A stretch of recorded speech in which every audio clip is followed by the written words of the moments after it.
This is part two of my conversation with my friend Sam Middleton, who knows more about selling and buying ranches than anybody in the world. You sold the 4.6s. Yes, sir.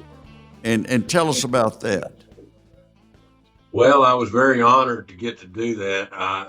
It was the 4.6s ranch was owned by Ann Marion, and she's a lady I had done quite a lot of business with for about 40 years.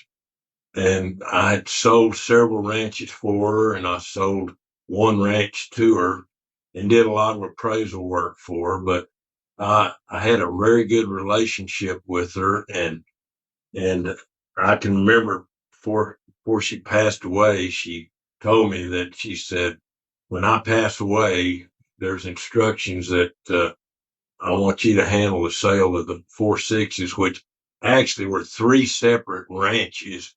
You've got the 4.6s there at Guthrie that was 142,000 acres. And then up at Borger, she had the Dixon Creek Ranch that was 114,000 acres. And then at Sherman County, she had the Frisco Creek Ranch that was a pretty big circle irrigated farm and ranch operation, pretty intensive type deal. It was only about 9,600 acres, but they could run a lot of cattle on it because a lot of it was under irrigation. But she told me, she said, "I want you to sell all three ranches to one person." And I told her I'd try to honor that. And so after she passed away, I went to the funeral, and her trustee, he and I talked, and he said, "I'll be getting in touch with you." And a few weeks later, he called me and he said, "All right, start getting things ready." And he said, "We want to try to sell this in one sale." And so I put together a package and everything on that, and had a lot of interest because of the history of the 4.6s. And I had a lot of people that wanted to buy that Sherman County deal because it was very productive with all the irrigation and everything. And then I had a fair amount of people that wanted to buy Dixon Creek, but I was not getting any interest in the 4.6s. And I think it's because it's so highly improved, and that big horse operation there, uh, it's probably the largest horse operation in the world there at 4.6s range. And so there's a lot of overhead involved in that operation. And then fortunately, Taylor Sheridan came along, and he was filming some movies, and they were doing some filming out there at the 4.6s ranch, and he heard it was for sale. And he had a broker who I was happy to work with named Don Bell. And Don contacted me, and so we started in on the process. And Taylor brought in some partners to help him with the deal, but we got it put together, and they bought all three ranches. And I think Taylor's done very well with that, with all the movies he's doing now and everything. So it went to the right person.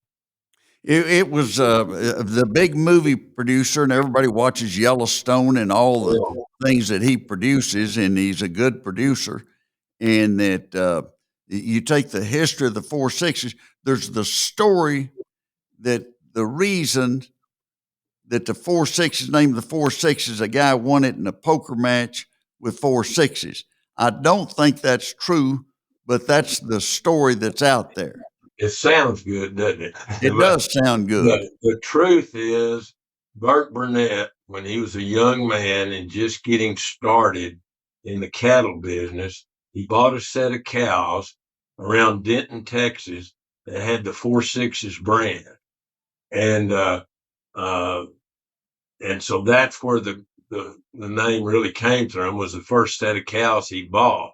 But the the story was that he won it in a poker game with a hand of 4.6s, and that sounds good, but that's not the truth. Yeah, it was the story was that there was a guy had three aces and two kings, and he bet his ranch, and that The other fella had 4.6s, and that's how he got it. But I think that's probably not correct. This Denton cattle I'm told that calf, it's not. yeah, calf story is. But 4.6 is an impressive operation, and I was down there. Ann was a friend, and was down there when I was a state senator, and looked around and everything. And it's a big operation, big Yes, time. sir. Yes, sir. And there'll be all kinds of 4.6s. The I think the Ford pickup that they have, a King Ranch pickup. Yes, sir. I fully expect someday Taylor Sheridan will have a 4.6s pickup. They're really doing a lot to market that brand right now, and I wouldn't be surprised if there's not going to be a 4.6s pickup. But they've got the 4.6s restaurant now in the Wynn Hotel there in Las Vegas, and they're doing different things to brand the 4.6s. And they're selling a lot of merchandise, or bandanas and caps and vests and a lot of things with 4.6s brand. Yeah, it's a popular deal. Popular deal. Let's talk a little about George Wilson. You helped him buy and sell a lot of ranches, and he was in had his family been in the ranching business, or did he just get in? And if he did, how did he get in? I'm not sure.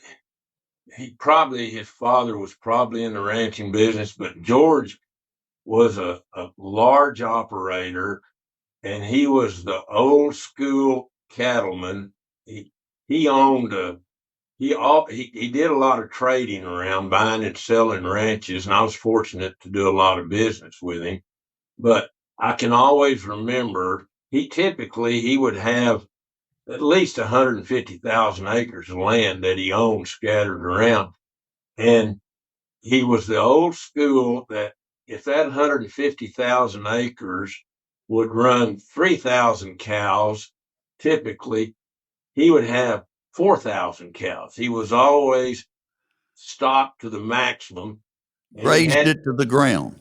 grazed it to the ground, and he had several cattle trucks, and he was always chasing a rain. If he had a ranch that was 50 miles to the east and they got a 2-inch rain, well, he would load up a bunch of cows from his other ranch and move them over to that ranch because it just got a 2-inch rain, and then it'd get dry and he'd move the cows somewhere. He was always moving cows around chasing the rain. The bull drivers made a lot of money off of him. Oh, yeah, yeah. And I remember one time I was with him on a ranch up in Oklahoma Panhandle that he was going to sell. And George was probably in his early 80s at that time. And he had a brand new King Ranch pickup truck. And his wife, she was in the back seat. Yolanda was her name. And it was March, and it was a pretty frigid day that day. We were driving around, and I looked to the left. I looked over at George, and I saw flames coming up the side of his pickup truck there. And this is a brand new King Ranch pickup truck. And yelled at him. I said, "George, this pickup's on fire." And he looked, and flames were coming up the side. And so he stopped the car, turned the engine off, but it's still burning. And so we all bailed out. Yolanda went out the back door, and I went out my side, and George jumped through the flames as fast as an 82-year-old man could go. He went through that side, and it kind of singed his ears and kind of burned his eyebrows and made his shirt kind of crispy, like it's been ironed too hot, and we noticed we jumped out without our jackets, and it was pretty cold.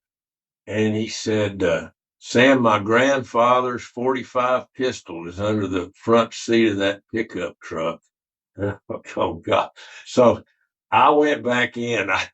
I went in on the passenger side, and I was scared to death that thing was going to explode, because it was flaming up on the passenger side, and I pulled that gun out of the below the seat, and we were standing over there. We were probably 100 feet from that pickup truck, and I mean, about 20 seconds after I'd gotten out of there, that thing exploded, just like on TV, and it started burning.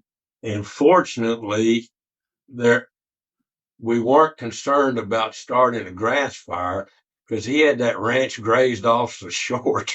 there Wasn't was any grass to burn. no grass to burn. So it burned right there where the pickup was, and that was it. Anyway, but I ended up selling that ranch for George. Now, he bought a ranch down at Salt Flats, Yes, sir. east of El Paso. Yes, sir. And did you sell him that ranch? No. He called me one day and he said, Sam, I bought this old ranch, part of the figure two down here. And he said, I paid $28 an acre for the ranch. This was probably 30 years ago. Said paid $28 an acre for the ranch. And he said, I put 800 cows on it. That's a cow to 200 acres. And it hadn't rained. And he said, I started selling off cows. And he said, I'm down to 80 cows on 160,000 acres. And I want to list it with you. And he listed it with me. I think it was at $45 an acre. And I showed it and finally got an offer of $39 an acre on the place. And he wouldn't take it. And my listing ran out. And about a year went by, and he called me and he said, Sam, I sold that ranch down at Salt Flat. And he said, I'm going to need to find something else for tax-free exchange. And I said, well, George, what'd you get? What kind of price? And he said, oh, I got $180 an acre for the ranch. And I said, what? I said, it must have rained a lot. And he said, no, really, it looks worse than it did when you had it for sale. And I said, well, who would pay that kind of price? He said, I don't know who this guy is, but it's a guy named Jeff Bezos. And he said, I never met the guy, but he bought it and paid $180 an acre. Well, that's Amazon, and that's where the spaceships are located on that ranch now. So you never know what somebody's thinking. George made a lot of money on that one. He was down to 80 cows on 160,000 acres. Yes, sir. Yes, sir. That's 20,000, an acre, Yes. or is that right? That's 2,000 acres to a cow. 2,000 acres to a cow. The cow will walk to death going from one piece of grass to the next. Wouldn't have a chance. No. That's hilarious. Yes, sir. Jeff Bezos bought a ranch. And it's probably still hadn't rained down there. No, it's pretty tough old country. But that land down there now, it'll bring, I guess, $700,000-800,000 an acre now. It's just because it's got big whitetail on it and awdads, and some of that country has the bighorn sheep on it, and so the market's changed to recreation now. Well, and that's as you get close to the cities, a traditional ranch. There are very few, if any, within 100 miles of Dallas or Houston or San Antonio, Austin, because they bought them and split them up, and they've got their recreational ranches. And that market, all along that I-35 corridor through there, that market has just exploded with those prices in there. It's unbelievable, the appreciation that part of Texas has had. Sam, what's the toughest deal that you can remember that you ever went through? The toughest deal I ever had, and I love the guy, but selling Boone Pickens ranch because of all those improvements on that ranch. that was a really hard deal to do. And one of the problems in that, and I did 28 ranch deals with Boone over the years. We were good friends, and he sold a lot of country and made money on it. He'd buy a ranch and fix it up, and I'd resell it for him. So we did a lot of business together, and I helped him put that Mesa Vista Ranch together, and it was a lot of fun dealing with Boone. But when he got in bad health, his trustees encouraged him to sell the ranch, and he did not want to sell it, but he knew that it needed to be sold. It was time to sell it, but so he listed it with me, and I brought in another real estate company to help me on the deal, Hall and Hall, because I knew it'd be a difficult sale, and we worked it together on a co-exclusive. But Boone was a very reluctant seller, and and we we just couldn't get it done, but we finally got it done after he passed away. You know, Boone always tried to get that last dollar, but he had a neighbor one time, a lady there that neighbored him that Oh, yeah. got the last dollar. Tell us that story. Yeah. When he was expanding the ranch, he hired me to try to put those deals together for him, which I was very honored to do that. So there was a lady that had 15,000 acres that joined him on the west. Her name He was wanted to Fran. get everything that had joined him to Right. make it a big ranch. Yes, sir. And she was right there on the Canadian River, joining him on the west. Her name was Fran Morrison. She lived in Pampa. And so he told me, he said, go get that ranch bought. So I called her and told her that Boone had asked me to come see her. And she knew Boone personally. And she was in her 70s. And she said, yeah, I'll be happy to visit with you. So I put together a map of Boone's ranch and a map of her ranch, and I had 6 or 7 sales scattered around the area there. And at that time, all of that country, this was many years ago, but at that time, all that country had been selling for 250 to 350 an acre. And Boone told me, he said, you offer her $400 an acre for her 15,000 acres. So I uh, went up there to Pampa, met with her, and we rolled out the map on her dining room table. And I told her, I said, Boone uh, has asked me to offer you $400 an acre. And I said, here's these sales around here, and everything's brought 250 to 350 an acre. She said, there's just one thing wrong with your map. She said, my ranch joins Boone and these other properties don't. And so tell Boone it's $600 an acre. So I go back to Lubbock and I call Boone. He says, get back up there, call her, tell her I'll raise the price to $450 an acre. So I, I call her and she said, yeah, come on back up here. So I come back and I said, this is your lucky day. Boone's raised his offer to $450 an acre. And she said, Sam, she said, you know, when you called me that you were coming back up here, she said, I had a dream last night. And I dreamed that Boone paid me $1,200 an acre for my ranch, and dreams always come true. So you tell Boone the new price is $1,200 an acre. So I left, I went back and I called Boone. I said, well, we might as well forget about her. And I said, she's going the wrong direction. And I told him about the dream. And and he said, get back up there. She priced it at $600 an acre 3 days ago. Tell her I'll give her $600 an acre. So I called her, went back up there, told her he'd give her $600 an acre. She said, Sam, we're getting awful close. She said, tell Boone today I'll take $700 an acre, but there's no sense in you going back to Lubbock. if he doesn't trade with me today, it's going back to $1,200. You just call him right now. So I called him. He said, all right, draw the contract. So he paid her $700 an acre. Started out at 6, and he ended up giving her $700 an acre. And she would call me, and we became pretty good friends. And about twice a year, she would call me and she'd say, how are you doing, Sam? And I said, oh, fine, doing good.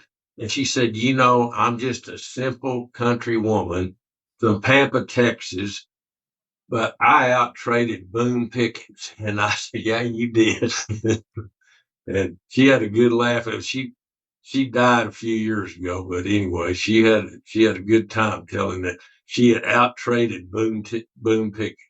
Well, I mean, she's dealing with a guy that had bought Gulf Oil and the Yeah, bid on Conoco and I mean, all the different oil companies and corporate raider.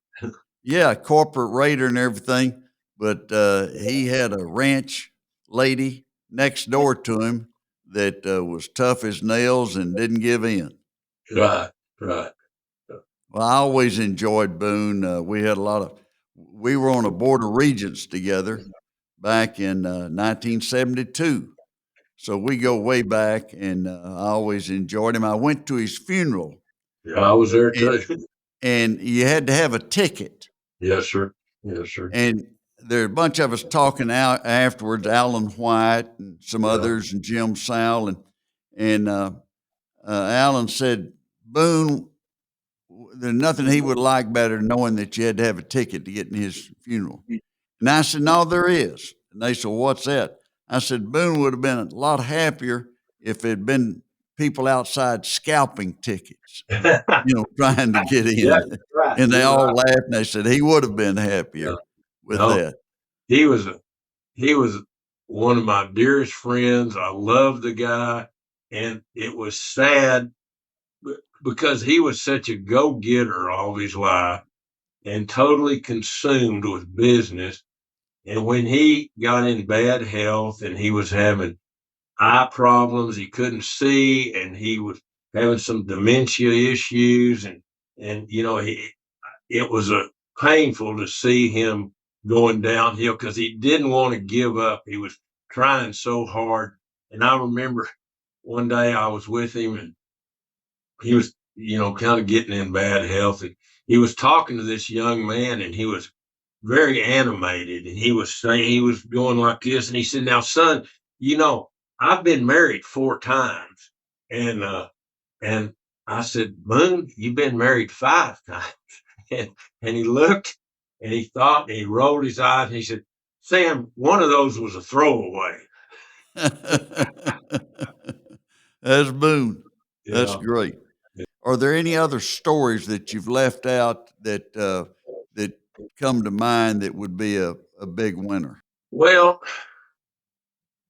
one of the stories you know, I don't know why it's happened this way, but in the last 4 or 5 years, it seemed like there's been more fraudulent guys come to me wanting to put on the act of big money, wanting to buy big ranches, and they don't have any money. And I don't know what they get out of that. But I've probably had 20 different people come to me over the years, just like young Jeremy, that just a total waste of time. Uh, I remember one of them back when I had the 4.6s for sale. There was this guy that he kept telling me he had all this money, and we'd check him out, and it wasn't true. And but you couldn't upset him. A lot of these fraudsters, you just can't get rid of them. And he kept coming back. I want to buy the 4.6s ranch. And I said, David, nothing you've told me has been the truth. And every time you told me about some asset you have, we've checked into it and it's not true. And so one day I was out there at the 4.6's horse barn with the trustee that I was working with to sell the ranch. And we were sitting in my car and this David called. Sam, I'm telling you, I want to buy the 460. And I said, David, I'm not going to waste my time with you. And he said, well, I'm going to show you something to prove to you that I've got a lot of money. You just sit back and I'm going to send you something I'm going to text you something. So in about 30 seconds, I get this text and I look at it, and it's this video of this big, black, beautiful jet helicopter. And it's just showing this video of just painting this helicopter. It's a beautiful helicopter. And so my trustee's sitting there, and Ann Marion, she had her own security company. And so this trustee says, Sam, give me the tail number on that helicopter and give me this guy's phone number. I'm going to call the head of security. So I give him this guy's phone number and I give him the tail number on this helicopter. And he calls his head of security. 10 minutes later, the security man calls us back and he's laughing. And he said, well, I'll tell you, the helicopter, that stock video of Jeffrey Epstein's estate, they're liquidating all of his assets to pay those girls. And that's Jeffrey Epstein's helicopter. And anybody can download that video. So it's not this guy's helicopter. And he said the phone number goes to a $30 burner phone that you can buy at Walmart.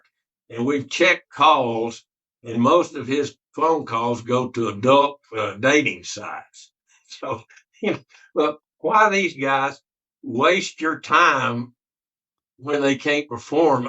But there's a lot of people out there that do that. Well, not only they waste your time, they waste their time. But Yeah. they want somebody to think that they're a big dog. It's an ego trip. That's all It's an ego trip. Now, I tell you, an old guy that I did the eulogy at his funeral not long ago was a guy named Autry Stevens. Oh yeah. Down in Middleton, and Yeah. that he sold his company Endeavor for $26 billion, not million, but billion. Yeah, sure. And he was a guy that was a low key. He flew Southwest Airlines. Oh, They yeah. had a Wildcatters convention in San Francisco, and everybody out there had a Gulfstream Oh, yeah. or something comparable. And they started a meeting, and about 30 minutes late, Autry Stevens came in. And they said, where you been? He said, my layover in Phoenix was late. And they said, what? And he said, my Southwest flight into Phoenix was running late, and that's the reason I'm late. And they all kind of looked at it. He was richer than anybody in the room, but they'd spent their money on airplanes, and he wasn't about to spend it on an airplane. Right. Right. He was originally from De Leon, Texas.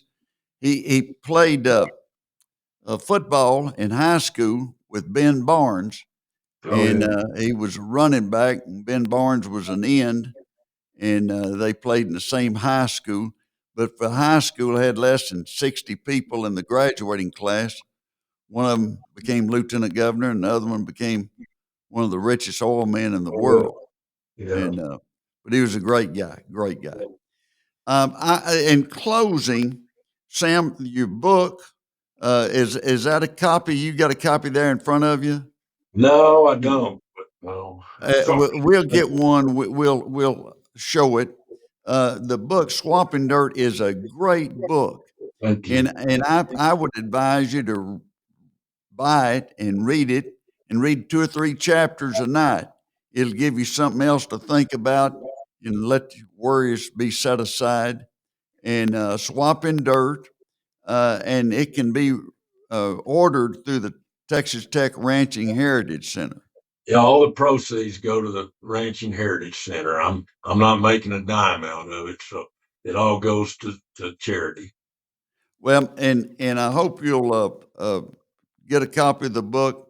You'll really enjoy it. Sam's a great guy and knows more about selling and buying ranches than anybody in America. And he's seen some good deals and he's seen some bad deals. but he's got a story for each one. Sam, thank you very much. Thank you, Ken. I consider you a good friend. So thank you. That's true. Tell Trisha I said hello. I'll do it. Thank you. Bye.